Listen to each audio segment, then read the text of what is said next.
রবিবার সাত সকালে মাথাভাঙ্গা ২ ব্লকের লতাপাতা গ্রাম পঞ্চায়েতের কুশিয়ারবাড়ি এলাকায় বিজেপির দলীয় কার্যালয়ের কাছ থেকে দুটি ব্যাগ থেকে ৫টি তাজা বোমা উদ্ধার ঘিরে চাঞ্চল্য ছড়ালো। ঘটনার খবর পেয়ে ঘটনাস্থলে ছুটে আসে ঘোষকাডাঙ্গা থানার পুলিশ। বোমাগুলো উদ্ধার করে নিয়ে যায়।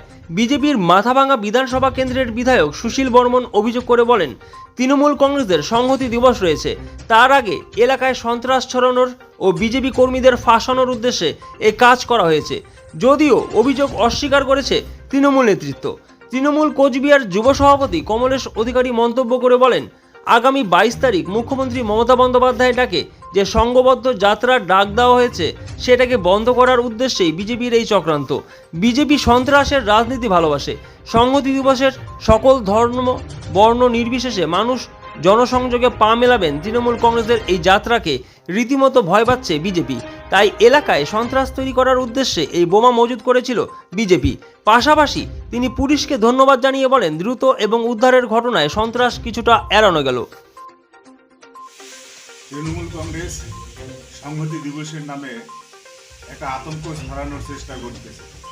ভারতীয় জনতা পার্টির অফিসের সামনে বোমা রেখে ভারতীয় জনতা পার্টির নেতাদেরকে ফাঁসানোর চেষ্টা করতেছে,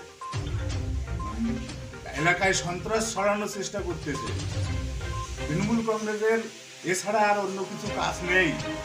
বাংলা জুড়ে তো বোমা বন্দুকের কারবার তৈরি করেছে, আর বিজেপিকে এই বোমা বন্দুকের কেসে ফাঁসিয়ে দেওয়ার জন্য সংহতি দিবসের নামে একটা আতঙ্ক তৈরি করার চেষ্টা করছে। একটা কথা তুমি বললে না, বিজেপি পার্টি অফিসের পাশ থেকে বোম উদ্ধার হয়েছে, বিজেপি পার্টি অফিসের সামনে থেকে বোম উদ্ধার হয়েছে। এটা বিজেপির সংস্কৃতি। কারণ নেত্রী মমতা বন্দ্যোপাধ্যায় ঘোষণা করেছেন ২২ তারিখ একটা সম্প্রীতি যাত্রা বাংলার প্রত্যেকটা অঞ্চল জুড়ে জুড়ে হবে।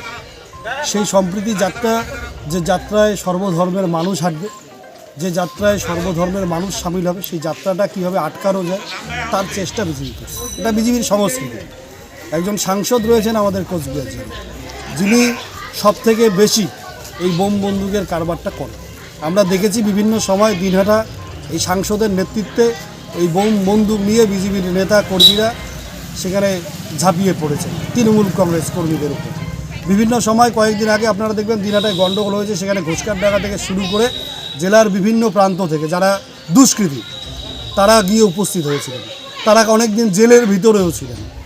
তাই সাংসদ সামনে লোকসভা নির্বাচন, সম্প্রীতি যাত্রাটাকে আটকানো এবং লোকসভা নির্বাচনে যাতে করে তৃণমূল কংগ্রেস কর্মীদের বোম বন্দুক দেখিয়ে ভয় দেখিয়ে আটকে রাখা যায় সেই চেষ্টাটা করছে। কিন্তু তৃণমূল কংগ্রেসকে বোম বন্দুক দেখিয়ে আটকে রাখা যাবে না, এই কথাটা আমি বলতে চাই। Sponsored by Bishal emporium. যুগ বদলেছে জীবনের ধারা। তাই নিজের ঘরকে শৌখিনতায় মুড়ে ফেলতে চলে আসুন। co-sponsored by